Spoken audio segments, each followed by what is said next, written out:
பொங்கல் திருநாள். பொங்கல் திருநாள்னா இது ஏதோ அறுவடை திருநாள் அப்படின்னு சொல்லுவோம்.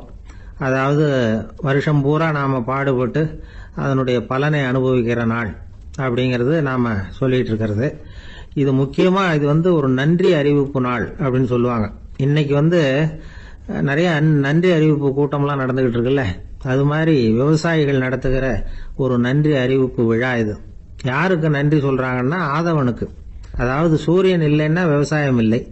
அதனால ஆதவனுக்கு நன்றி செலுத்துகிற நாளாக இந்த பொங்கல் திருநாளை நாம கொண்டாடுறோம்.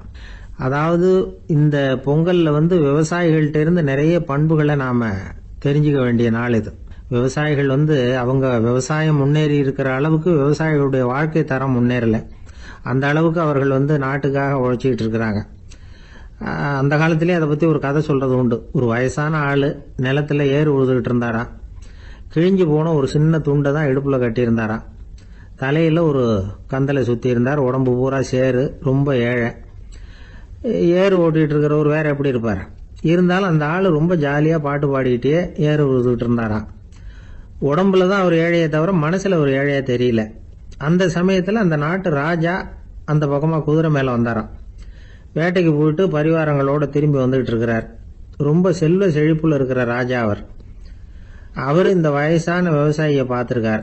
இந்த ஆளு ரொம்பவும் ஏழைங்கிறது அவர் பார்த்தாவே பளிச்சுன்னு தெரியுது. கட்டிக்கிறதுக்கு நல்ல துணி இல்லை, உடம்போ இழைச்சி போயிருக்குது, வயிறு முதுகுல போய் ஒட்டிக்கிட்டு இருக்கு, கண்ணு குழி விழுந்து போயிருக்குது. ஆனாலும் முகத்தை பார்த்தா சந்தோஷமா இருக்கிற மாதிரி இருக்கு. இவ்வளவு உற்சாகமா பாடிக்கிட்டு இருக்கிறாரே அப்படின்னு ஆச்சரியமா நினைச்சு பார்த்தார் அந்த ராஜா.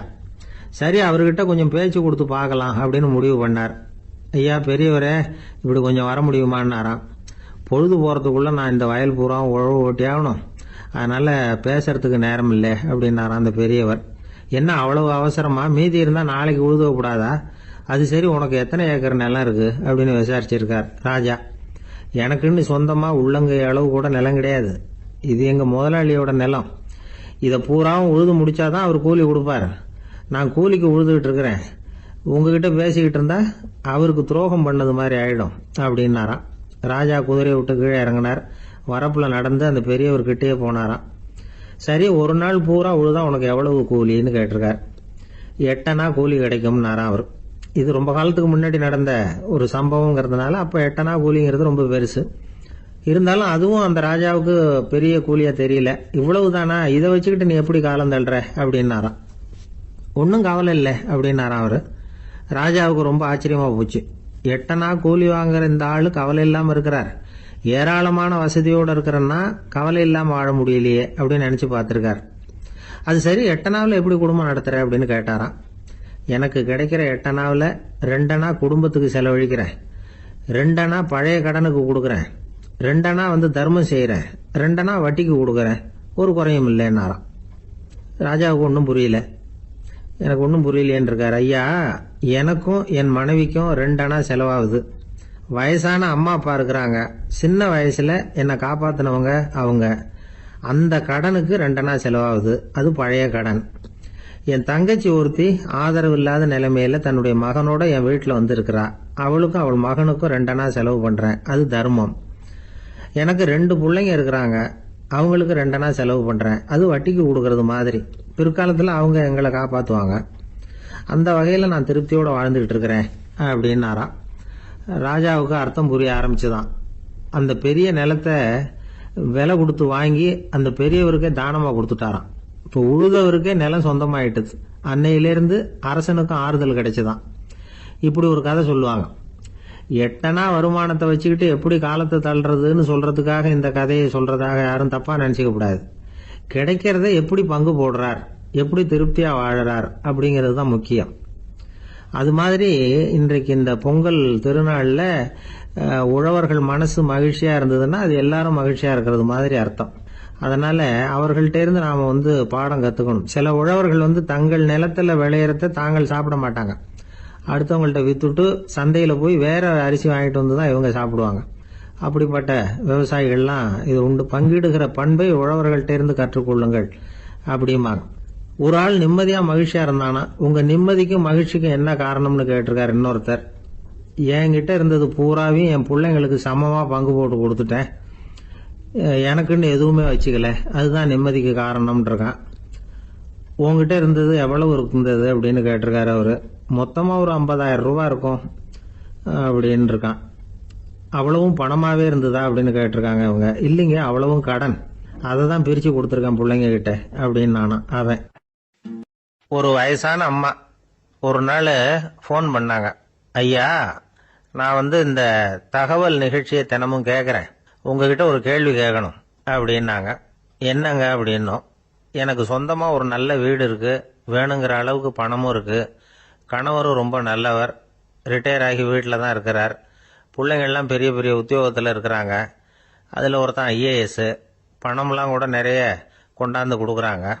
அப்படி இருந்தும் என் மனசில் நிம்மதி இல்லை, வாழ்க்கையில் ஒரு நிறைவு இல்லை அப்படின்னாங்க. ஏன்னு கேட்டோம். அதைத்தான் நான் உங்களை கேட்குறேன், ஏன் அப்படி அப்படின்னு திருப்பி கேட்குறாங்க.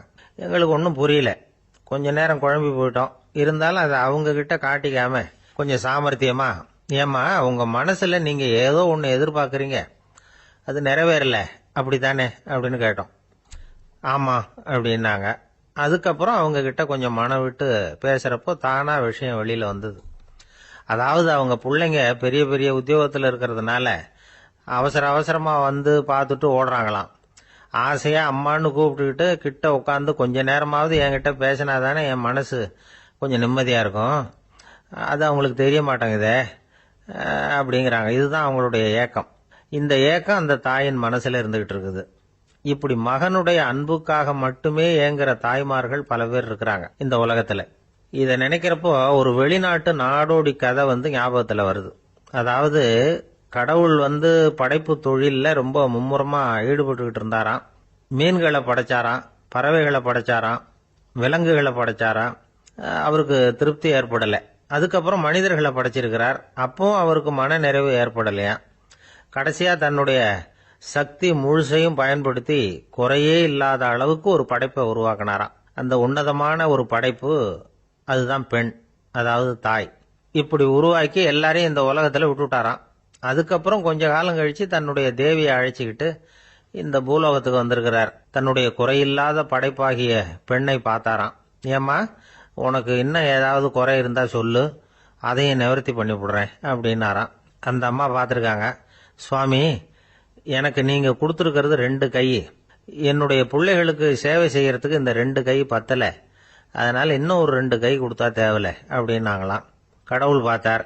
அதனால என்ன, அப்படியே செஞ்சு விடலாம், இதோ அதுக்கான வரம் கொடுத்துட்டேன் அப்படின்னார். அந்த அம்மாவுக்கு இப்போ 4 கை ஆயிட்டுது. 4 கையாலேயும் குழந்தைகளுக்கு சேவை செய்ய ஆரம்பிச்சுட்டாங்க. கடவுள் திருப்தியா திரும்பி போனார். அதுக்கப்புறம் கொஞ்ச காலம் கழிச்சு மறுபடியும் திரும்பி வந்தார் தேவியோட. பெண்ணை பார்த்தார். இப்போ என்னம்மா சந்தோஷம் தானே அப்படின்னாராம். அதுக்கு அந்த அம்மா, சந்தோஷம்தான், இருந்தாலும் இப்போ எனக்கு இருக்கிற 2 காலும் போதல, இன்னும் ஒரு 2 கால் இருந்தால் தேவையில்லை, நிறைய ஓடி ஆடி பிள்ளைகளுக்காக வேலை செய்ய வேண்டியிருக்குது அப்படின்னாங்களாம். சரின்னு சொல்லி 4 கால் இருக்கிறது மாதிரி செஞ்சுட்டு போயிட்டார் கடவுள். மறுபடியும் கொஞ்ச நாள் கழிச்சு தேவி சொன்னாங்க கடவுள்கிட்ட, நீங்க என்னதான் முயற்சி பண்ணினாலும் முழுமையான ஒரு படைப்பை உங்களால உருவாக்க முடியாது, அப்படிதான் நான் நினைக்கிறேன் அப்படின்னாங்களாம். அப்படியா சொல்ற, வா அந்த பொண்ணை பார்த்துட்டு வருவோம் அப்படின்னு புறப்பட்டு இங்க வந்தாங்களாம்.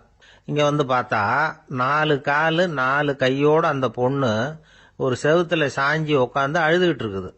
இப்ப தேவி அந்த பொண்ணை சுட்டி காட்டி கடவுள்கிட்ட கேட்டாங்களாம், ஏங்க நீங்க அந்த பொண்ணுக்கு கையை கொடுத்தீங்க, காலை கொடுத்தீங்க, சரி, அந்த கண்ணீரையும் எதுக்காக கொடுத்தீங்க அப்படின்னு கேட்டாங்களாம். அதுக்கு கடவுள் சொன்னாராம், கையை கொடுத்தது நான் தான், காலை கொடுத்தது நான் தான், ஆனா அந்த கண்ணீரை கொடுத்தது நான் இல்லை, அதை கொடுத்தது அந்த அம்மாவோட பிள்ளைங்க அப்படின்னாராம். இன்னைக்கு அப்படித்தான் பல பிள்ளைங்க அவங்க அம்மாவுக்கு கண்ணீரை தான் கொடுத்துக்கிட்டு இருக்கிறாங்க. அம்மாவை மதிக்கிற பிள்ளைங்க தான் இன்னைக்கு நல்லபடியா இருக்கிறாங்கிறது அவங்களுக்கு தெரியறதில்ல. இந்த காலத்து பிள்ளையாண்டான் ஒருத்தன் அவங்க அம்மா கிட்டையும் நல்ல பிள்ளையா நடந்துக்குவான், மனைவி கிட்டையும் நல்ல கணவனா நடந்துக்குவான், ரொம்ப சாமர்த்தியம். ஒரு நாள் அவங்ககிட்ட கேட்டாங்க, ஏப்பா உங்க அம்மாவும் உன் மனைவியும் சண்டை போட்டுக்கிட்டா நீ எந்த பக்கம் அப்படின்னாங்களாம். வீட்டுக்கு வெளிப்பக்கம் அப்படின்னானான் அவன். நம்பிக்கை இல்லைன்னா இந்த உலகத்துல நாம நடமாடவே முடியாது. அவநம்பிக்கையோட இருந்துகிட்டு இருந்தா என்னைக்கும் அவஸ்தை தான். நாம நம்புறது நடக்குதோ இல்லையோ, அது வேற விஷயம். ஆனா எதையும் நம்பி தான் நாம அடி வைக்க வேண்டியிருக்கு. வேற ஒன்றும் வேணாம், ஒரு லாட்டரி சீட்டு வாங்குறோம், அது எங்க நமக்கு விழப்போகுது அப்படிங்கிற நம்பிக்கையோடவா வாங்குறோம். பரிசு நமக்கு தான் அப்படிங்கிற நம்பிக்கை உள்ளூர இருக்கிறதுனால தான் அதை வாங்குறோம். இருந்தாலும் முடிவு வேற மாதிரி ஆயிடுது. அதுக்காக மனசு சோர்ந்து போறதில்ல, அடுத்த மாசமும் சீட்டு வாங்குறோம். இந்த நம்பிக்கை தான் மனித வாழ்க்கைக்கு ஆதாரம். ஒரு கடையில் போய் டீ சாப்பிட்றீங்க, அந்த டீ நல்ல டீ தானா, அதில் விஷம் கலந்துருக்குமா அப்படிங்கிற சந்தேகம் வந்துட்டுதுன்னு வச்சுங்க. அதுக்கப்புறம் அதை எப்படி நீங்கள் சாப்பிட முடியும்? நம்பி தான் சாப்பிட்ணும். ரயில் ஒழுங்காக போய் சேருங்கிற நம்பிக்கை இருக்கிறதுனால தான் அதில் ஏறி உட்காடுறோம். லெட்டர் ஒழுங்காக போய் சேருங்கிற நம்பிக்கை இருக்கிறதுனால தான் பெட்டியில் போடுறோம். சரி, நம்ம கதையெல்லாம் நம்மளோட இருக்கட்டும். மனித நம்பிக்கை எந்த அளவுக்கு உறுதியாகவும் அறிவுபூர்வமாகவும் இருக்கணுங்கிறதுக்கு அலெக்சாண்டர் வாழ்க்கையில் நடந்த ஒரு சம்பவத்தை உதாரணமாக சொல்லலாம். இந்த உலகத்தையே ஜெயிக்கணும்னு புறப்பட்டார் அலெக்சாண்டர். ஒரு கட்டத்தில் அவர் சிட்னஸ் நதி கரைக்கு சேர்ந்தார். அந்த சமயத்தில் அவருக்கு கடுமையான நோய் வந்துட்டுது. அவர் கூடவே வந்திருந்த கிரேக்க வைத்தியர்கள் என்னென்னமோ முயற்சியெல்லாம் பண்ணி பார்த்தாங்க. இருந்தாலும் அலெக்சாண்டருக்கு வந்திருக்கிறது என்ன நோய்ங்கிறத அவங்களால கண்டுபிடிக்க முடியல. ஏன்னா அந்த பகுதியில் உள்ளவங்களுக்கு மட்டுமே அதிகமாக வரக்கூடிய ஒரு வினோதமான நோயா இருந்தது அது. ஆனால் அவர் இருக்கிற இடம் எதிரியோட இடம், பாரசீக மன்னனோட ஆளுகைக்கு உட்பட்ட இடம். என்ன பண்றது அப்படின்னு எல்லாரும் யோசனை பண்ணாங்க. பாரசீக மன்னனோட அரண்மனையில் இருக்கிற வைத்தியர் வந்தா இந்த நோயை குணப்படுத்தி விடுவார் அப்படின்னு சொன்னாங்க. இருந்தாலும் எதிரியோட நாட்டில் இருக்கிற வைத்தியரை கூப்பிட்டு எப்படி நம்பி வைத்தியம் பார்க்க சொல்றது அப்படின்னு சொல்லி எல்லாரும் தயங்கினாங்க. ஆனால் அலெக்சாண்டர் தயங்கலை. பரவாயில்ல, அழைச்சிட்டு வாங்கன்னு விட்டார். உடனே அவரை போய் அழைச்சிட்டு வந்துட்டாங்க. அவர் வந்தார். அலெக்சாண்டர் உடம்பை பரிசோதனை பண்ணி பார்த்தார். சரி, இதை குணப்படுத்தி விடலாம், பயப்பட வேண்டியதில்லை. ஆனால் இதுக்கு ஒரு மூலிகை ரசம் தயார் பண்ணி கொடுக்கணும். நான் போய் அதை தயார் பண்ணிட்டு 2 நாளில் திரும்பி வந்துடுறேன் அப்படின்னு சொல்லிவிட்டு போனார் அந்த வைத்தியர். அதே மாதிரி 2 நாளில் திரும்பி வந்தார் மூலிகை ரசத்தோட. இதுக்கு இடையில அலெக்சாண்டரோட தளபதிகளில் ஒருத்தர் ரகசியமா ஒரு எச்சரிக்கை கடிதம் கொடுத்து அனுப்பியிருக்கிறான். அதை வாங்கி என்ன விஷயம்னு பார்த்தார். இப்போ உங்ககிட்ட வந்திருக்கிற எதிரி நாட்டு வைத்தியரை நம்பாதீங்க, அவன் கொண்டுகிட்டு வந்திருக்கிற மூலிகை ரசத்துல விஷம் கலந்துருக்குது அப்படின்னு அதில் எழுதியிருக்கு. அதை பார்த்தார் அலெக்சாண்டர். இருந்தாலும் கொஞ்சம் கூட அலட்டிக்கல. வைத்தியர் கொடுத்த மருந்தை வாங்கி கடகடன்னு குடிச்சுட்டார். குடிச்சுட்டு அதுக்கப்புறம் அந்த கடிதத்தில் இருந்த விஷயத்தை அந்த வைத்தியர்கிட்ட சொன்னார். வைத்தியர் தகைச்சு போயிட்டார். தன் மேல அலெக்சாண்டர் வச்சிருக்கிற நம்பிக்கையை பார்த்து அவருக்கு ரொம்ப வியப்பு. வைத்தியர் உண்மையிலேயே நல்ல மருந்து தான் கொண்டுட்டு கொடுத்துருக்கிறார், அதுல விஷம்லாம் எதுவும் கலக்கல. அதுக்கப்புறம் அலெக்சாண்டர் அந்த வைத்தியரை பார்த்து சொன்னாராம், நம்பிக்கைங்கிற அச்சாணியை ஆதாரமா வச்சுக்கிட்டு தான் இந்த உலகம் சுத்திக்கிட்டு இருக்குது. எனக்கு எதிரியா இருந்தாலும் பாரசீக மன்னர் ரொம்ப பெரியவர். அப்பேற்பட்ட மன்னருடைய அரண்மனை வைத்தியர் தொழில் நேர்மை இல்லாதவரா இருக்க முடியாது, இருக்க மாட்டார். அப்படி இருந்தா அவரை அரண்மனை வைத்தியரா வச்சிருக்கவே மாட்டாங்க அப்படின்னு நம்பினேன்.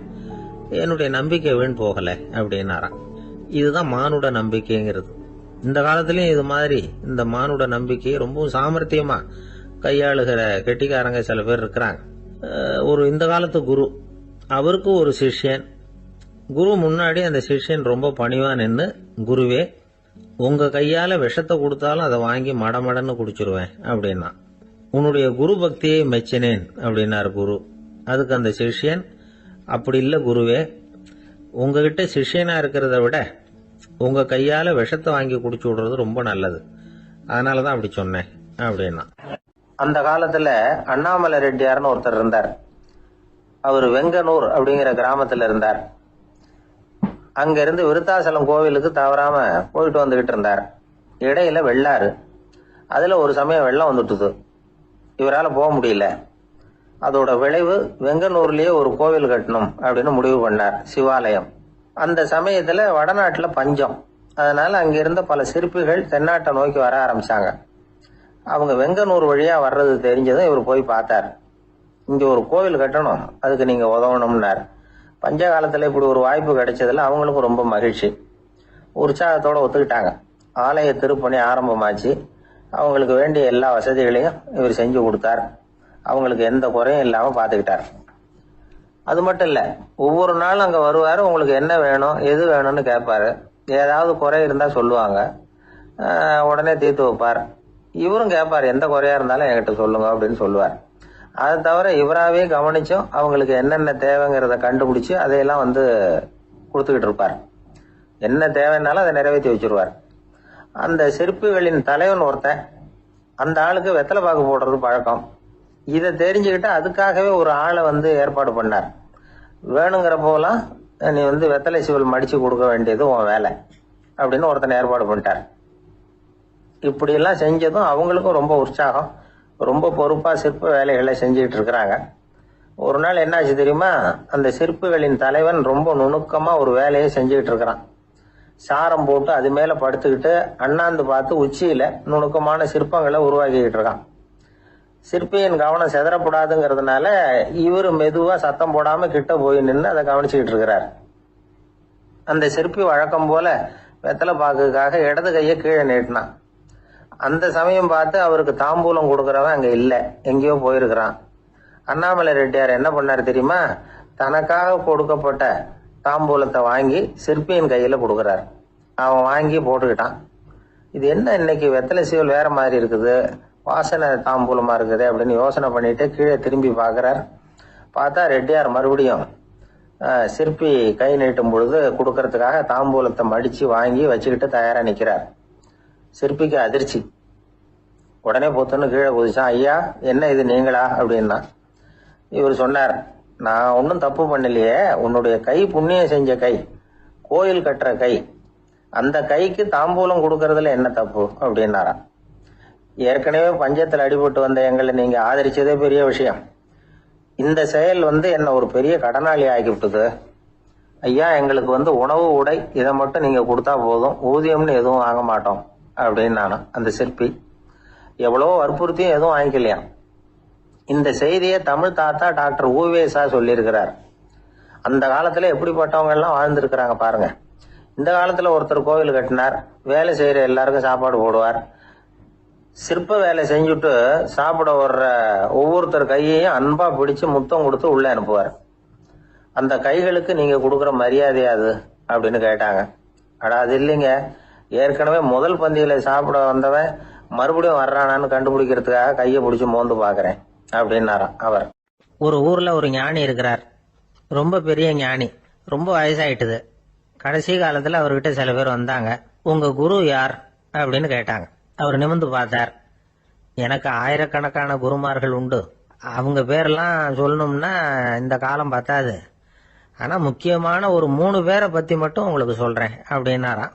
அப்புறம் சொன்னார், அந்த 3 பேர்ல ஒருத்தன் ஒரு திருடன். ஒரு சமயம் ஒரு பாலைவனம் வழியா நான் போய்கிட்டு இருந்தேன்.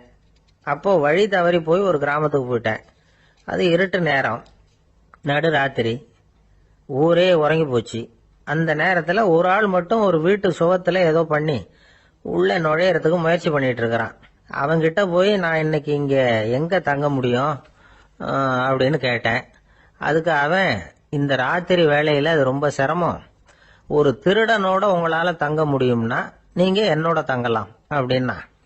நான் அவங்க கூட 1 மாசம் தங்கி இருந்தேன். ஒவ்வொரு நாள் ராத்திரியும் இப்ப நான் என்னுடைய வேலைக்கு போறேன், நீங்க ஓய்வு எடுத்துக்கங்க அப்படின்னு சொல்லிட்டு போவான். அவன் திரும்பி வந்த உடனே உனக்கு ஏதாவது கிடைச்சுதான்னு நான் கேட்பேன். அதுக்கு அவன், இன்னைக்கு ராத்திரி ஒண்ணும் இல்ல, நாளைக்கு மறுபடியும் முயற்சி பண்ணுவேன் அப்படின்பா. எப்பவும் அவன் நம்பிக்கை இழந்ததே கிடையாது, எப்பவும் சந்தோஷமாவே இருப்பான். நானும் ரொம்ப காலமா தியானம் பண்ணிக்கிட்டே இருந்தேன், ஒண்ணுமே நடக்கல. ஆனா நான் என்ன பண்ணேன் தெரியுமா? மனசு வருத்தப்படும், நம்பிக்கை இழந்துருவேன். அப்பெல்லாம் அந்த திருடனுடைய விடாமுயற்சி தான் ஞாபகத்துக்கு வரும். அதனால அந்த திருடன் எனக்கு ஒரு குரு. என்னுடைய 2வது குரு யாருன்னா அது ஒரு நாய். இது எப்படின்னா, ஒரு சமயம் எனக்கு ரொம்ப தாகமா இருந்தது. ஒரு நதியை நோக்கி போயிட்டு இருந்தேன். அப்போ ஒரு நாயும் வந்தது. அதுக்கும் தாகம். ஓடி ஆத்த பார்த்தது. அதோட நிழல் ஆத்துல தெரிஞ்சது. அதை பார்த்ததும் பயந்துட்டுது. அதாவது அது தன்னுடைய சொந்த உருவத்தையே கண்டு பயந்தது. அதை பார்த்து குறைக்குது, திரும்பி ஓடிச்சு. ஆனா அதுக்கு தாகம் அதிகமா இருந்ததுனால அது மறுபடியும் திரும்பி வந்தது. பார்த்தா மறுபடியும் தண்ணியில நாயோட உருவம் தெரியுது. இப்படி சில தடவை பண்ணிச்சு. இருந்தாலும் கடைசியில் தண்ணியில குதிச்சுட்டுது துணிஞ்சி. இப்படி குதிச்ச உடனே அதோட உருவமும் மறைஞ்சுட்டுது. இதை பார்த்தேன். நான் என்ன புரிஞ்சுக்கிட்டேன்னா, எவ்வளவுதான் பயம் இருந்தா கூட ஒருத்தன் தைரியமா காரியத்துல இறங்கணும் அப்படிங்கறத புரிஞ்சுக்கிட்டேன். இந்த போதனை அந்த நாய்கிட்ட இருந்து எனக்கு கிடைச்சது. இது ஒண்ணு. அடுத்தது என்னுடைய 3வது குரு யாருன்னா அது ஒரு சின்ன குழந்தை. நான் ஒரு சமயம் ஒரு நகரத்துக்கு போனேன். அங்க ஒரு குழந்தை எரிகிற மெழுகுவத்தி ஒண்ணு எடுத்துக்கிட்டு வந்தது. நான் அந்த குழந்தைய பார்த்து வேடிக்கையா கேட்டேன், ஏன் பாப்பா இந்த மெழுகுவத்திய நீயாவே கொளுத்துனியா அப்படின்னு கேட்டேன். ஆமான்னுது அந்த குழந்தை. சரி, இந்த மெழுகுவத்தி முன்னாடி எரியாம இருந்தது, இப்ப எரியுது. இந்த மெழுகுவத்திக்கு வெளிச்சம் எங்க இருந்து வந்தது, அதை எனக்கு காட்ட முடியுமா அப்படின்னு கேட்டேன் அந்த குழந்தைகிட்ட.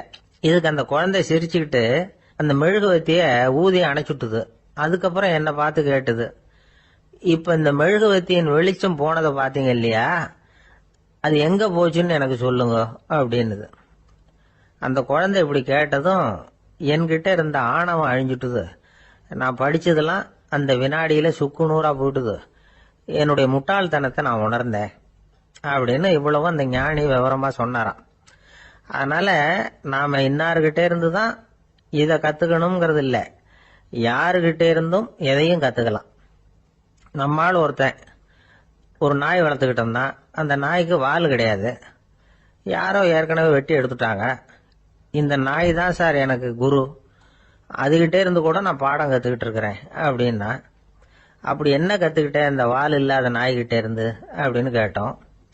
நாம யாருகிட்டையும் வாலாட்டக்கூடாது அப்படிங்கிற பாடத்தை அதுகிட்ட இருந்து தான் நான் கத்துக்கிட்டேன் அப்படின்னா. ஒரு ராஜா ஊரெல்லாம் சுத்தி பார்த்துட்டு வரலாம்னு ஒரு நாள் புறப்பட்டு போனார். ஒரு இடத்துல தறி நெசவு வேலை ரொம்ப மும்முரமா நடந்துகிட்டு இருந்தது. ஒரு பெரியவர் தறியால நெசவு வேலை செஞ்சுக்கிட்டு இருந்தார். பக்கத்துல ஒரு அழகான பொண்ணு உட்காந்து நூலை சுத்திக்கிட்டு இருக்குது. ராஜா அந்த பெரியவரை பார்த்து யார் இந்த பொண்ணுன்னு விசாரிச்சார். ராஜா அப்படி கேட்டதும் அவருக்கு ரொம்ப பெருமையா போயிட்டுது. ஏன்னா உட்கார்ந்து இருந்தது அவரோட மகள். அரசே, இது என்னுடைய மகள், இவ வேகமா நூல் தெரிக்கக்கூடியவள், வைக்கோல எடுத்து இவ தெரிச்சா கூட அது எல்லாம் பவுனிழையா வெளியில வரும் அப்படின்னு ஒரு ராசி இவளுக்கு அப்படின்னு ரொம்ப பெருமையா ராஜா கிட்ட சொன்னார். ராஜா இதை கேட்டதும் அசந்துட்டார். அப்படியா, இவ்வளவு அழகும் சாமர்த்தியமும் உள்ள இந்த பொண்ணு என்னோட வரட்டுமே, இவளை என் மருமகளா ஆக்கிக்கிறேன் அப்படின்னார் ராஜா. அந்த பெரியவருக்கு ஒன்னும் புரியல. ஏதோ கொஞ்சம் பெருமையா சொல்ல போக அது இப்படி ஆயிட்டுதே அப்படின்னு கவலைப்பட்டார். இருந்தாலும் ராஜா பேச்ச தட்ட முடியுமா, மகளை அனுப்பி வச்சுட்டார். ராஜா அந்த பொண்ணை அரண்மனைக்கு அழைச்சிட்டு வந்தாரு. அங்க ஒரு அறையில வச்சு பூட்டி விட்டார். அந்த ரூம் நிறைய வைக்கோலை கொண்டாந்து போட்டு அடைச்சாங்க. 3 ராட்டைகள் வேற வச்சிருந்தாங்க. நாளைக்கு பொழுது விடியறதுக்குள்ள நீ இந்த வைக்கோலை எல்லாம் தங்க இழைகளா மாத்தி காட்டணும். நாளைக்கு காலம்பரம் வந்து நான் இந்த அறை கதவை திறப்பேன். உன் தகப்பன் சொன்னது மாதிரி எல்லாம் தங்கமா மாறி இருக்கணும், இல்லைன்னா நீ உயிர் தப்ப முடியாது அப்படின்னு உத்தரவு போட்டார். பாவம் அந்த பொண்ணு என்ன பண்ணும், பகல் பூரா அழுதுகிட்டே உட்காந்துருக்குது. ராத்திரி பூராவும் தூக்கம் வரல. மறுநாள் அதிகாலை நேரத்துல யாரோ கதவை தட்டுற சத்தம் கேட்டுது. பயந்துகிட்டே கதவை திறக்கிறா. திறந்து பார்த்தா வெளியில 3 அவலட்சணமான பெண்கள். ஒருத்திக்கு வந்து கால் அகலமா முறை மாதிரி இருக்கு, இன்னொருத்திக்கு கட்டை விரல் கரண்டி மாதிரி பெருசா இருக்குது, 3வது பொண்ணுக்கு உதடு தடிச்சு ரப்பர் மாதிரி தொங்கிக்கிட்டு இருக்கு. யார் நீங்க, உங்களுக்கு என்ன வேணும் அப்படின்னு கேக்குது இந்த பொண்ணு. நாங்க உங்களுக்கு உதவி செய்யறதுக்கு தான் வந்திருக்கிறோம் அப்படின்னு சொல்லி உள்ள வந்தாங்க, உட்கார்ந்தாங்க. கொஞ்ச நேரத்துக்குள்ள உள்ள இருந்த வைக்கோலை எல்லாம் தங்க இழைகளா மாத்தி கொடுத்துட்டு போயிட்டாங்க. காலையில ராஜா வந்தார், பார்த்தார். ஆகா பேஷனார்.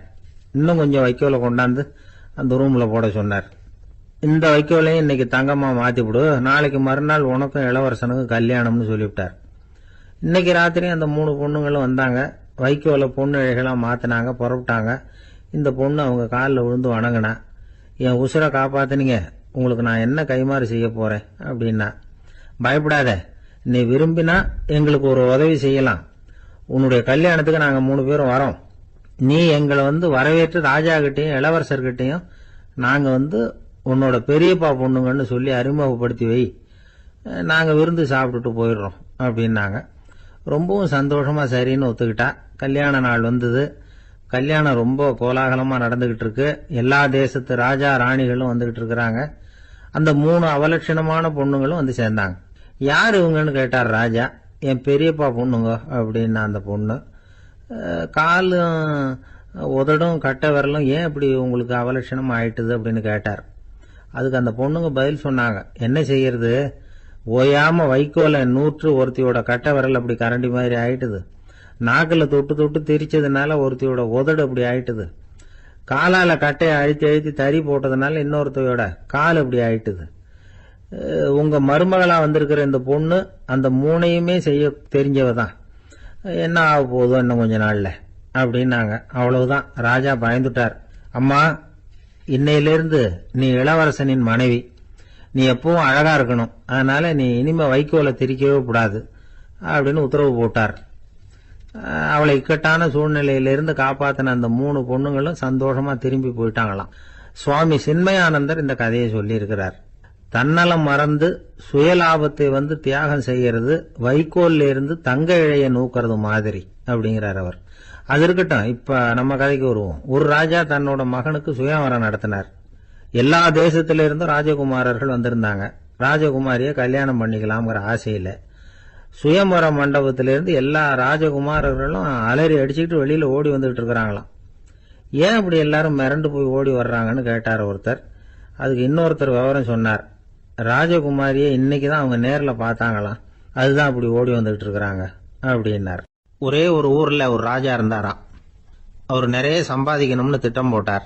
தனக்காக சம்பாதிக்கணும்னு நினைக்கல, தன்னுடைய நாட்டுக்காக சம்பாதிக்கணும் அப்படின்னு நினைச்சார். அரசாங்க கருவூலத்துல கையிருப்பு குறைச்சலா இருந்தது.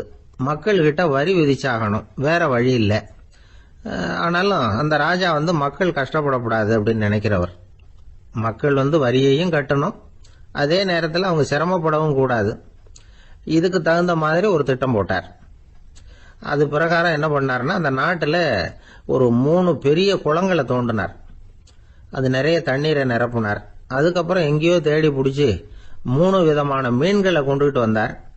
அந்த 3 குளங்கள்லையும் விட்டார். அதை ஒவ்வொரு குளத்திலையும் ஒவ்வொரு விதமான மீன்கள். அந்த மீன்களுக்கு அபூர்வமான ஒரு சக்தி உண்டு.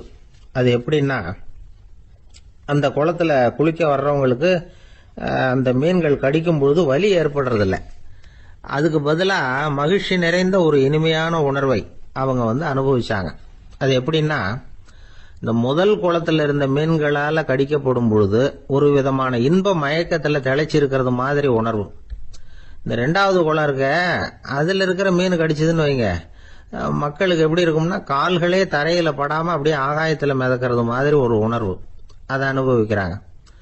3வது குளத்துல இருக்கிற மீன் கடிச்சதுன்னா அவங்கெல்லாம் அப்படியே கோடீஸ்வரரா மாறிட்டதாக ஒரு உணர்வு. அதை அவங்களால அனுபவிக்க முடியுது. இப்படி ஒரு அபூர்வமான மீன் அது, அந்த 3 வகை. இப்படி இருந்தா மக்கள் அந்த குளங்கள்ல குளிக்கிறதுக்கு ஆசைப்படாம இருப்பாங்களா? அதனால கூட்டம் கூட்டமா அலமோத ஆரம்பிச்சுட்டாங்க. ஒவ்வொரு குளத்தின் கரையிலேயும் கியூ வரிசையில் நிக்க ஆரம்பிச்சுட்டாங்க. அந்த நாட்டு மன்னர் என்ன பண்ணாருன்னா, ஒவ்வொரு குளத்தங்கரையிலையும் ஒரு ராஜாங்க அதிகாரியை உட்கார வச்சார்.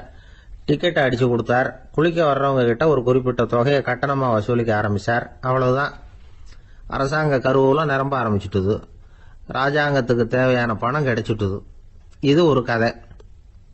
இத பத்தி என்ன நினைக்கிறீங்க? அதாவது மக்களுக்கு சுமை தெரியாமலே வரி வசூல் பண்றது நல்லது தானே அப்படின்னு நினைப்பீங்க.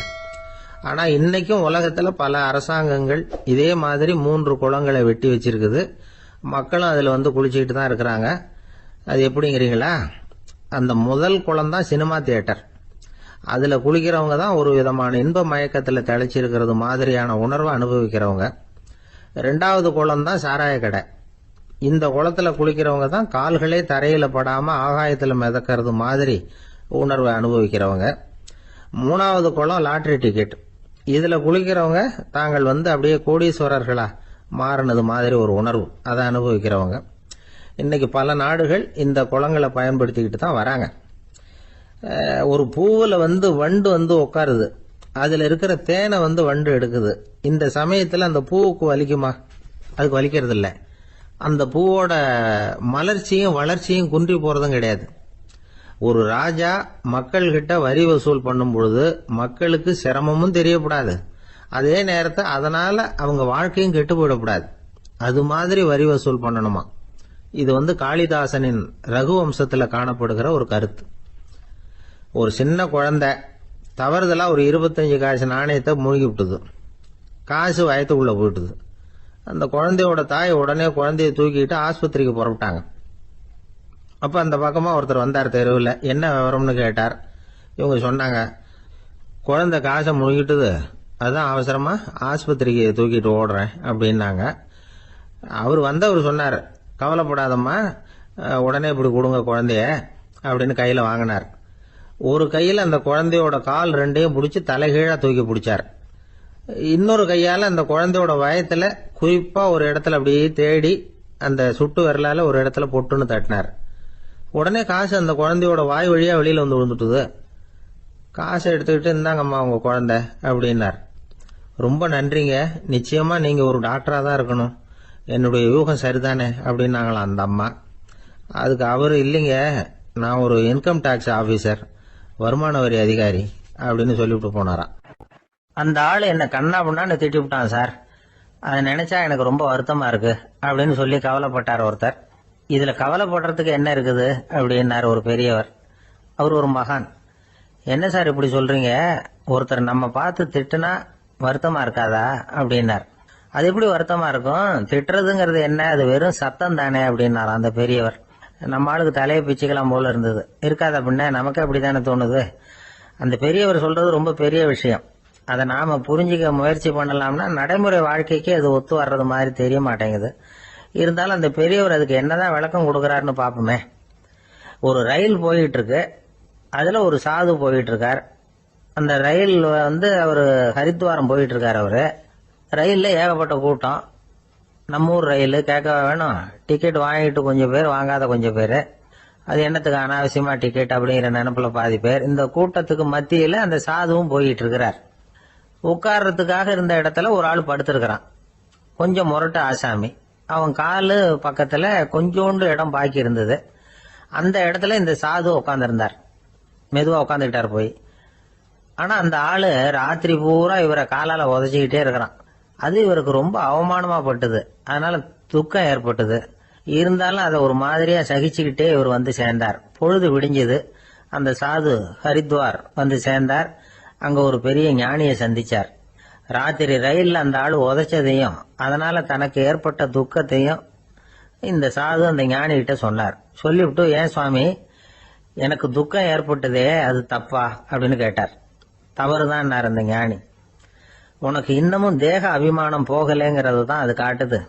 அஷ்டாவக்கிரர் என்ன சொல்றார் தெரியுமா, உண்மையான ஞானி யாராவது தன்னை வந்தனை செய்தால் அதற்காக சந்தோஷப்பட மாட்டார், யாராவது நிந்தனை செய்தால் அதற்காக வருத்தப்பட மாட்டார் அப்படின்னு சொல்றார்.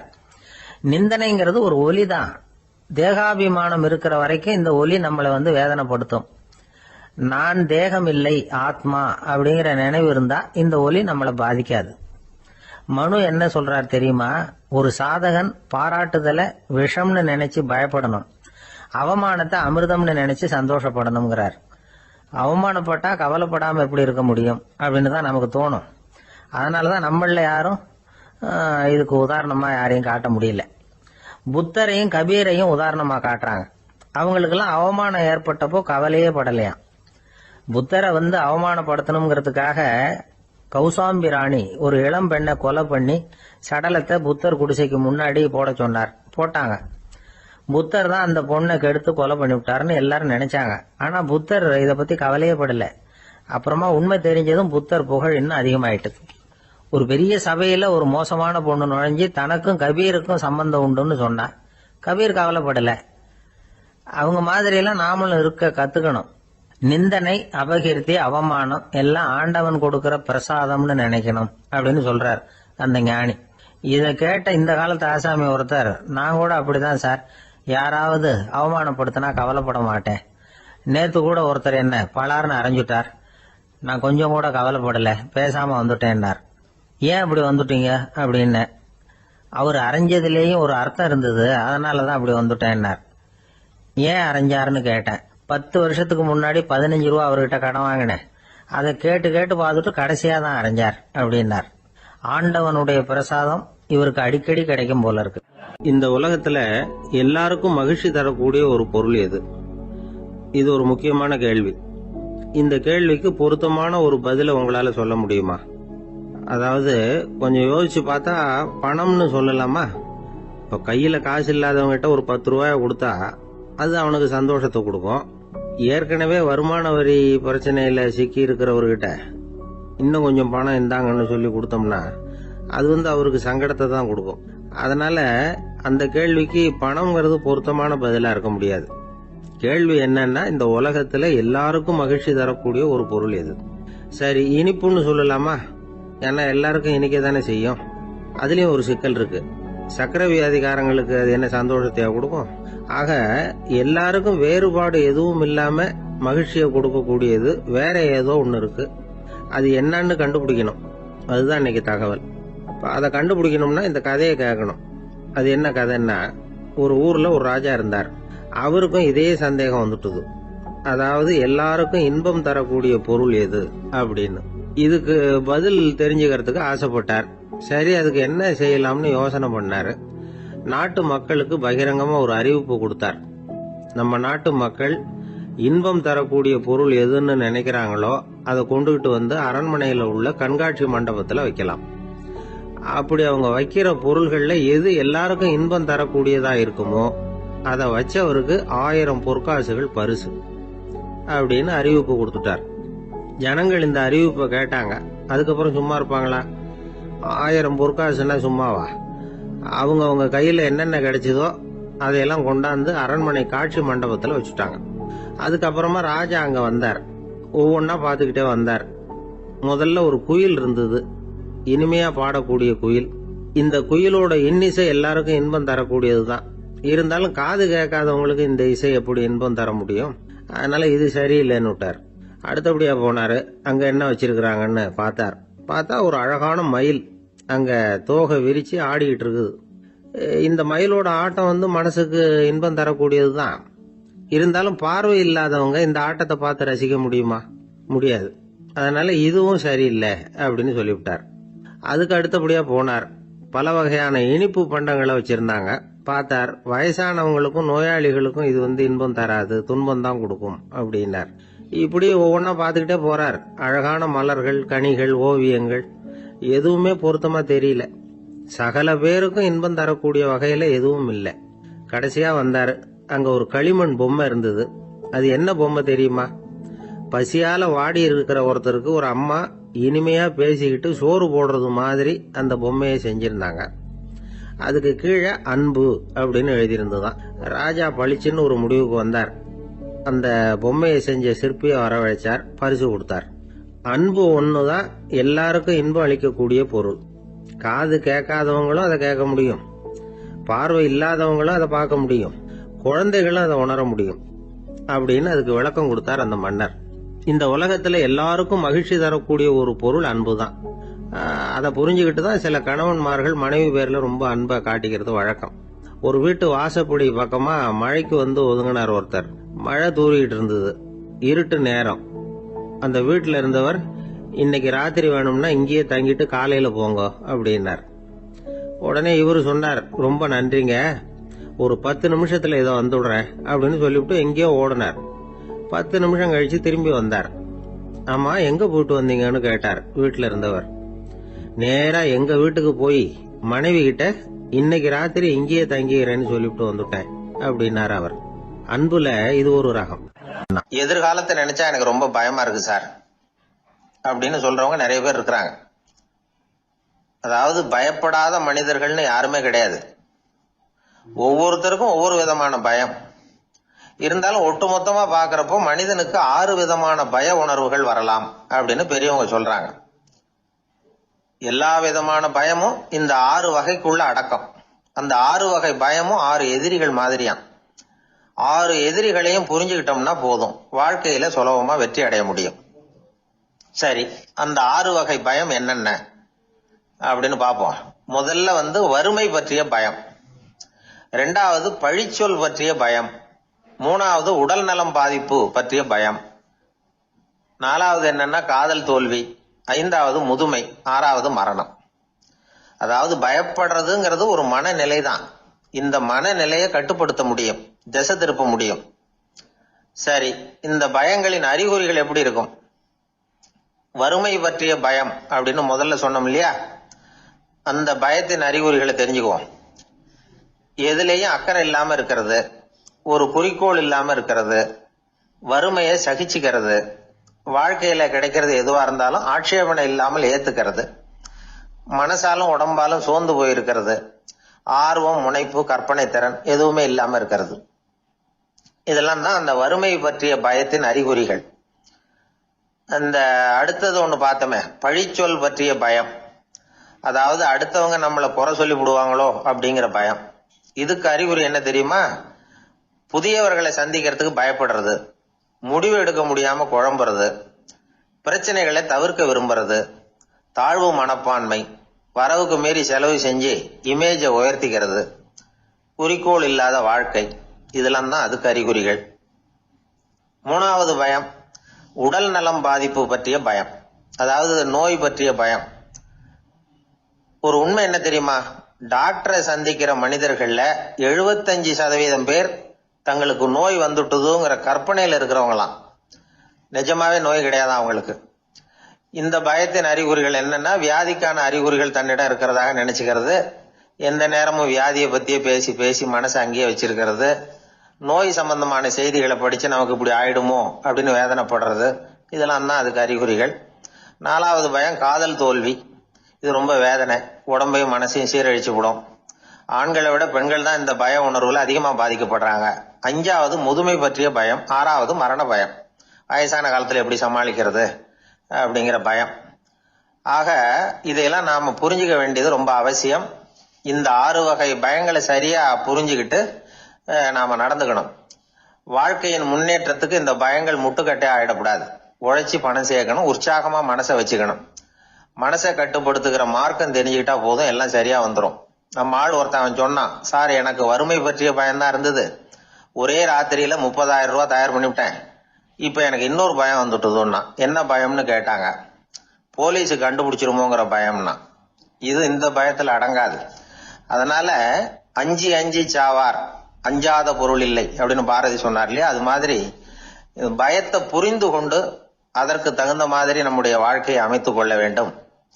அப்படி அமைத்துக் கொள்ளுகிறவர்களுக்கு வெற்றி நிச்சயம். ஒரு சின்ன பையன் என்னை தேடிட்டு ஓடி வந்தான். ஒரு கதை சொல்லுங்கன்னா, சொந்தமா எதுவும் தெரியாத என்ன, உங்களுக்கு சொந்தமா எதுவும் தெரியாதுன்னு எனக்கும் தெரியும் அப்படின்னா. இந்த பையன் அடிக்கடி என்கிட்ட வந்து கதை கேட்கிறவன், அதனால என்னோட ரகசியம்லாம் அவனுக்கு அத்துப்படி. அதனால்தான் அவ்வளவு தெளிவா அடிச்சு விடுறான். சரி, இப்ப என்ன செய்யலாம்னு, பழைய கதை ஏதாவது ஒண்ணு சொல்லுங்களேன்னா. உனக்கு கிருஷ்ணதேவராயரை தெரியுமான்னு. அவர்கிட்ட நேர்ல பழக்கம் இல்லை, ஆனா அவரை பத்தி புஸ்தகத்துல படிச்சிருக்கேன்னா. சரி, இவன்கிட்ட மேற்கொண்டு பேச்சு கொடுத்தா நம்மள ஒரு மாதிரி ஆக்கி விடுவான் அப்படிங்கறத யூகம் பண்ணிட்டு அவனை உட்கார வச்சு கடைசி வரைக்கும் குறுக்க பேசக்கூடாது அப்படின்னு ஒரு கண்டிஷனையும் போட்டுட்டு அந்த கதையை சொன்னேன். ஒரு சமயம் கிருஷ்ணதேவராயர் சமஸ்தானத்துக்கு ஒரு பெரிய வித்வான் வந்து சேர்ந்தாராம். என்னோட போட்டி போடுறதுக்கு இந்த ஊர்ல யாராவது இருக்கீங்களா அப்படின்னு சவால் விட்டாராம். அந்த ஊர்ல இருந்த பெரிய பெரிய வித்வான்லாம் இது ஏதுடா வம்பா போச்சுன்னு நினைக்க ஆரம்பிச்சுட்டாங்க.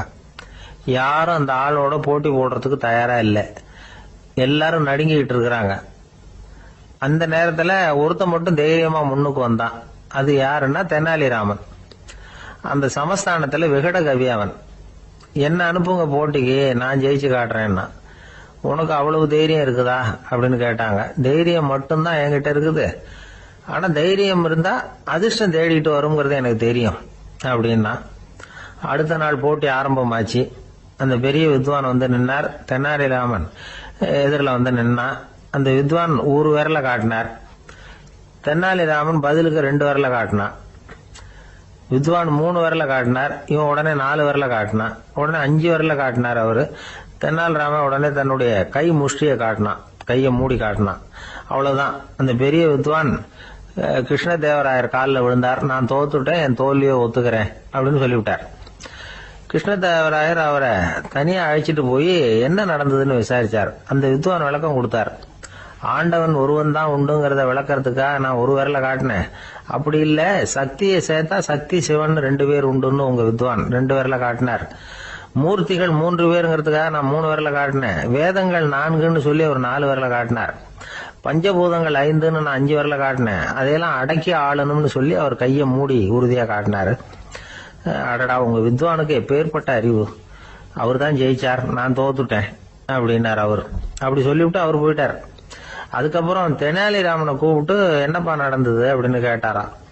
அதுக்கு தெனாலிராமன் விளக்கம் கொடுத்துருக்கிறான். அவன் முதல்ல என்ன கொன்னுடுவேன்னு அந்த வித்வான் ஒரு விரல காட்டினான். உடனே ஒரு 2 கண்ணையும் தோண்டி போடுவேங்கிறதுக்காக நான் 2 விரல காட்டினேன். உனக்கு நாமம் போட்டுருவேன்னு சொல்லி 3 விரல காட்டினான். அதை அழிச்சிருவேன்னு 4 விரல காட்டினேன். உன்னை அரைஞ்சிருவேன்னு அவன் 5 விரல காட்டினான். நான் உங்களை குத்தி போடுவேன்னு சொல்லி கையை மூடி காட்டினேன் அப்படின்னா. இப்ப பாருங்க, ஜெயிச்சது யார்? தைரியம் மட்டும் இருந்துட்டா அதிர்ஷ்டம் தானா தேடி வருங்கிறது எவ்வளவு உண்மையா போச்சு.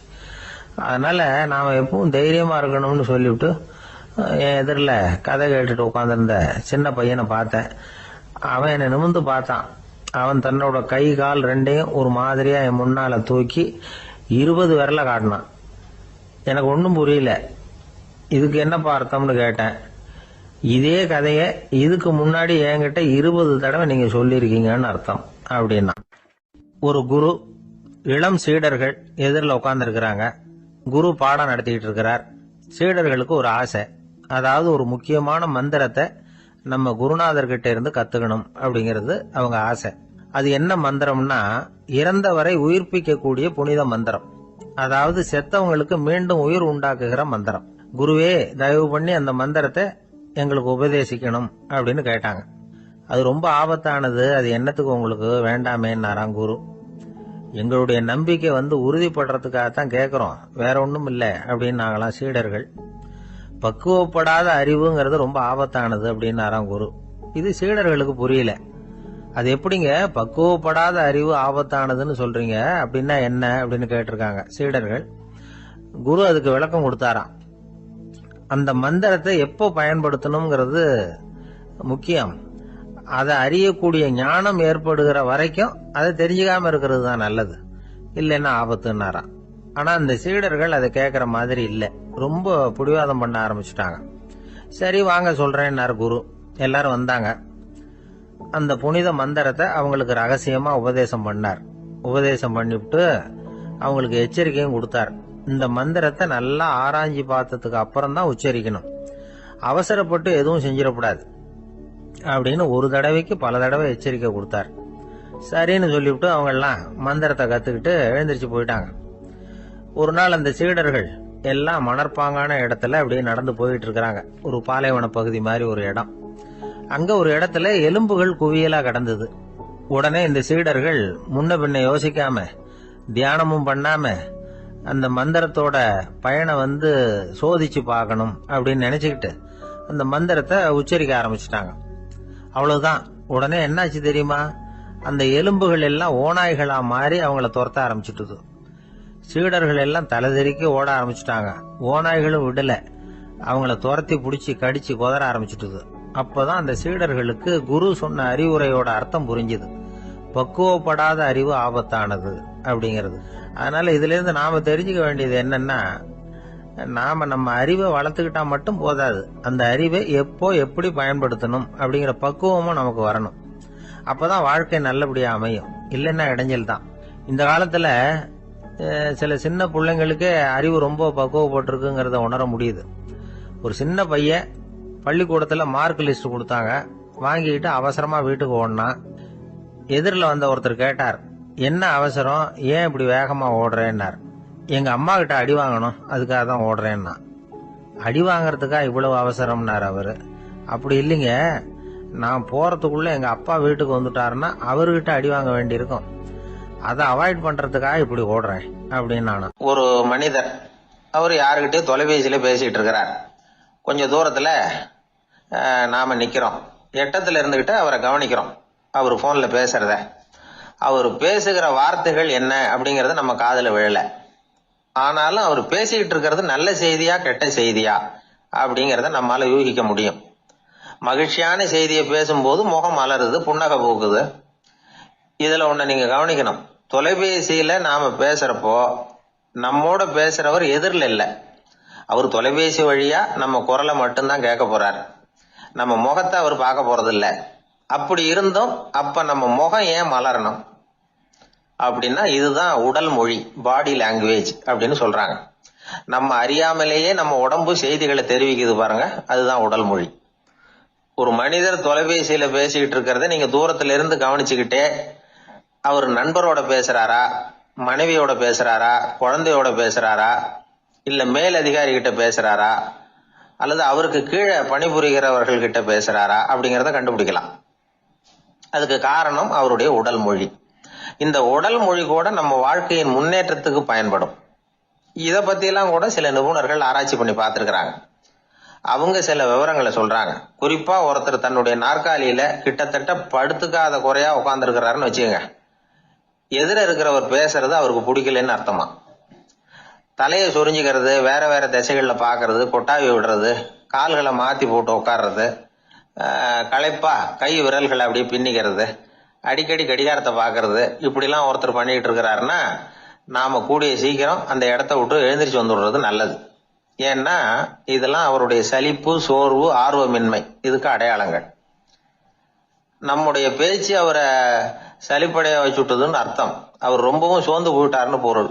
நம்முடைய பேச்சில் அவருக்கு ஆர்வம் இல்லைன்னு அர்த்தம். அதே நேரத்தில் நாற்காலியின் நுனியில அமர்ந்து உடலை முன்னுக்கு நகர்த்தி எதிர இருக்கிறவரின் கண்களை பார்த்துக்கிட்டே பேசினாலும் சரி அல்லது பேச்சை கேட்டாலும் சரி, உங்க பேர்ல மற்றவங்களுக்கு உள்ள பிடிப்பு அதிகரிக்கும். நாம எப்படிப்பட்டவர்ங்கிறத நம்ம உடம்பும் நடை உடை பாவனையும் அடுத்தவங்களுக்கு காட்டி கொடுத்துரும். உங்க உடம்பு, உங்க பார்வை, நடை, உட்கார்ற விதம் இதை வச்சுக்கிட்டே நீங்க பொறுப்புள்ளவரா, முரடரா, அலட்சியமானவரா, மரியாதை தெரிஞ்சவரா, அடக்கமானவரா, நம்பிக்கைக்கு உரியவரா, நாணயம் இல்லாதவரா, பயந்தவரா, திறமசாலியா, அப்பாவியா அப்படிங்கறதெல்லாம் கண்டுபிடிச்சிடலாம். அதனால இந்த உடல் மொழியை புரிஞ்சுக்கிட்டு நம்மளை கொஞ்சம் சரிப்படுத்திக்கிட்டோம்னா வாழ்க்கையில சுலபமா பல காரியங்களை சாதிக்க முடியும். ஒரு மனநல மருத்துவமனை, அங்க ஒருத்தர் ஒரு நாற்காலியில உட்காந்துக்கிட்டு கார் ஓட்டுறது மாதிரி அப்படி பாவனை பண்ணிட்டு இருந்தார். ஸ்டேரிங்கை திருப்புறது மாதிரி, பின்னாடி வர்ற வண்டியை நிக்க சொல்றது மாதிரி, அப்புறம் இவரு ஒதுங்கிக்கிட்டு அவருக்கு வழி விடுறது மாதிரி, இப்படிலாம் சேட்டைகள் பண்ணிட்டு இருந்தார் மனநல மருத்துவமனையில. இத பார்த்துக்கிட்டு இருந்த ஒருத்தர் பக்கத்துல இருந்த இன்னொருத்தர்கிட்ட கேட்டார், இவர் ஏன் இப்படி பண்றாரு, இவருக்கு ஏன் அப்படி வந்தது நிலைமை அப்படின்னு சொல்லி அவர் விசாரிச்சார். அப்ப அவர் விவரம் சொன்னார். வேற ஒண்ணும் இல்லைங்க, இவருக்கு கார் ஓட்டணும்னு ஆசை ரொம்ப காலமா, அது நிறைவேறாம போயிட்டுது. அதுக்கப்புறம் அவர் மனநோயாளியா மாறிட்டார். இங்க அழைச்சிட்டு வந்தாங்க. இங்க அழைச்சிட்டு வந்ததுல இருந்து அப்படிதான் பண்ணிட்டு இருக்கிறாரு. அவ கார் ஓட்டுறது மாதிரிலாம் பாவனை பண்ணிட்டு இருப்பார், திருப்புறது மாதிரி பண்ணுவார், பின்னாடி வர்றவங்களுக்கு இடம் விடுவார், இப்படிலாம் செய்யறார் அப்படின்னு விவரம் சொன்னாங்க. நீங்க சொல்லப்படாதா, இப்ப நீங்க கார் ஓட்டல, வெறும் நாற்காலியில தான் உட்கார்ந்து இருக்கிறீங்க அப்படின்னு நீங்க சொல்லப்படாதா அவருக்கு அப்படின்னு கேட்டாங்க. அது முடியாதுங்க, ஏன்னா அந்த காரை கழுவுறதுக்காக அவர் தினமும் எனக்கு 10 ரூபா கொடுத்துக்கிட்டு இருக்கிறார் அப்படின்னாராம் அங்க வேலை செஞ்சுக்கிட்டு இருந்த ஒருத்தர். அதனால வாழ்க்கையில நாம இந்த உடல் மொழியை புரிஞ்சுக்கணும். உடல் மொழிங்கிறது இப்ப ஆரம்பத்துல சொன்னது மாதிரி அந்த தொலைபேசியில பேசுறவங்கள தூரத்துல இருந்து பார்த்தாவே அவர் யாருகிட்ட பேசுறாரு, என்ன பேசுறாருன்னு தெரியும். நம்ம முகத்தை நல்லா வச்சுக்கணும். உடல் மொழிய நம்ம புரிஞ்சுக்கிட்டு பயன்படுத்த ஆரம்பிச்சோம்னா எந்த முயற்சி பண்ணினாலும் அதுல வெற்றி நிச்சயம். ஒரு நாள் ஒரு 10-15 பள்ளிக்கூடத்து பிள்ளைங்க தேடிட்டு வந்தாங்க. உங்களை பார்த்துட்டு தான் போகணும், அதுக்காக தான் வந்திருக்கோம்னாங்க. என்ன விஷயம்னு கேட்டோம். நாங்கள்லாம் கூடி ஒரு முடிவு பண்ணியிருக்கிறோம், அதை உங்ககிட்ட சொல்லணும் அப்படின்னாங்க. அதுவும் ஒரு வாண்டு பையன் அதை சொன்னான். என்ன முடிவு அது அப்படின்னு கேட்டோம் ரொம்ப ஆர்வமாக. அதை இப்போ சொல்ல மாட்டோம், எங்களுக்கு பிடிக்கிற மாதிரி ஏதாவது ஒரு தகவல் சொன்னால் அதுக்கப்புறம் நாங்கள் அதை சொல்கிறோம் அப்படின்னு அந்த வாண்டு பையன். சரி, சின்ன பையன்கிட்ட இன்னைக்கு வசமாக மாட்டிக்கிட்டோம் அப்படின்னு நினச்சிக்கிட்டு அவங்களுக்கு தகுந்த மாதிரி ஒரு கதை சொல்ல ஆரம்பித்தோம். அது என்ன கதைன்னா, ஒரு பெரிய காடு, அதில் பலவிதமான மிருகங்கள். அந்த காட்டுக்கு ஒரு சிங்கம் தான் ராஜா. எப்பவும் காட்டுக்கு அதுதானே ராஜா. ஒரு பெரிய யானைக்கு இது பொறுக்கலை. என்ன இது, எப்போ பார்த்தாலும் இங்கே சிங்கத்துக்கே ராஜா பதவி கிடைக்குது, நான்லாம் எவ்வளவு பலசாலியாக இருக்கிறேன், அப்படி இருந்தும் எனக்கு அந்த பதவி கிடைக்கலையே அப்படின்னு தனக்குள்ள பொறுமிக்கிட்டே இருந்தது. ராஜா பதவியை நினைச்சு ரொம்ப ஏக்கம், அதுக்கு பதவி மோகம். இந்த சமயம் பார்த்து ஒரு குள்ள நரி கூட்டம் அதை தேடிட்டு வந்தது. ஐயா பெரியவங்களே, நீங்க இந்த காட்டுக்கு ராஜாவா இருக்க ஆசைப்படுறீங்க, அதுல ஒன்றும் தப்பு இல்லை. ஆனா அதுக்கு முன்னாடி நீங்க எங்க கூட்டத்துக்கு கொஞ்ச நாள் தலைவரா இருங்க, அதாவது ராஜாவா இருங்களேன், உங்களுக்கும் ஒரு ட்ரைனிங் கிடைச்சது மாதிரி இருக்கும் அப்படின்னு சொல்லியிருக்குது இந்த கூட்டம், குள்ள நரி கூட்டம். இதை கேட்ட உடனே யானைக்கு ரொம்ப சந்தோஷம் தாங்கலை. அதுதான் எப்பன்னு பதவிக்காக காத்துக்கிட்டு இருக்குதே. இருந்தாலும் கொஞ்சம் பிகுவோட, சரி நீங்கள்லாம் இவ்வளவு தூரம் என்ன தேடிட்டு கேட்கறதுனால மறுக்க முடியல, அப்படின்னு ரொம்ப ஏதோ அவளுக்கு சிரமப்பட்டு ஒத்துக்கிறது மாதிரி ஒத்துக்கிட்டது. ஏதோ உங்கள் ஆசைக்கு கட்டுப்படுறேன், கொஞ்ச நாள் உங்கள் கூட்டத்துக்கு ராஜாவாக இருக்கிறதுக்கு சம்மதிக்கிறேன் அப்படின்னுது. உடனே அந்த யானை ராஜ நட போட ஆரம்பிச்சுட்டுது. யானை சாதாரணமாக நடந்தாவே எப்படி இருக்குங்கிறது நமக்கு தெரியும். அதுவே ராஜ நட நடந்தால் எப்படி இருக்கும் கற்பனை பண்ணி பாருங்க. யானை முன்னாடி கம்பீரமாக போய்கிட்டு இருக்குது, தலைவர் இல்லையா, அதனால குள்ள நரிகள்லாம் ரொம்ப அடக்கமாக அது பின்னாடி அணிவகுத்து போயிட்டு இருக்குது. ராஜா வாழ்க மன்னர் வாழ்க அப்படின்னு கோஷம் வேற. யானைக்கு தலைகால புரியல, அவ்வளவு சந்தோஷம். அந்த யானைக்கு செருக்கு ஆணவம் எல்லாம் ஏற்பட்டு போச்சு. அதுக்கப்புறம் அது தரையை பார்க்குமா நிமிர்ந்து நடக்க ஆரம்பிச்சுட்டுது. தரையை பார்க்கறதே இல்லை. அப்படி போயிட்டு இருக்கிறப்போ ஒரு சதுப்பு நிலத்தில் திடீர்னு காலை வச்சுட்டுது. அவ்வளவுதான், கால் உள்ள போட்டுது. இன்னொரு காலை எடுத்து வச்சுது, அதுவும் உள்ள போட்டுது. அந்த 2 காலையும் எடுக்கிறதுக்காக அடுத்த 2 காலையும் அழுத்திச்சு, அதுவும் உள்ள போக ஆரம்பிச்சுட்டுது. இப்ப 4 காலம் வசமா சேத்துல அழுந்தி போச்சு, எடுக்க முடியல. குள்ள நரிகள்லாம் அதை சுத்தி சுத்தி வந்தது. சிலது சுத்தி நின்று டான்ஸ் ஆட ஆரம்பிச்சுட்டுது யானையை பார்த்துட்டு. இதை யானை பார்த்தது. என்ன இது தலைவர், நான் தவிச்சுக்கிட்டு இருக்கிறேன், தொண்டர்கள்லாம் சுத்தி நின்று வேடிக்கை பார்த்துக்கிட்டு இருக்கிறீங்க, டான்ஸ் ஆடுறீங்க அப்படின்னு கேட்டுதான். தொண்டர்களே, தலைவர் நான் தவிச்சுக்கிட்டு இருக்கிறது உங்களுக்கு தெரியலையா? இப்போ உடனே உங்க தலைவரை காப்பாற்ற வேண்டியது உங்க கடமை இல்லையா அப்படின்னு கத்துச்சான் அந்த யானை. குள்ள நரிகளில் ஒன்று முன்னாடி நின்று அந்த யானையை பார்த்துதான், தலைவரே எங்களுக்கு ரொம்ப நாளா ஒரு ஆசை, அந்த ஆசையை நிறைவேற்றிக்கிறதுக்காகத்தான் உங்களை எங்க தலைவரா ஏத்துக்கிறோம்னு சொன்னோம் அப்படின்னு தான். என்ன ஆசைன்னு கேட்டிருக்கு.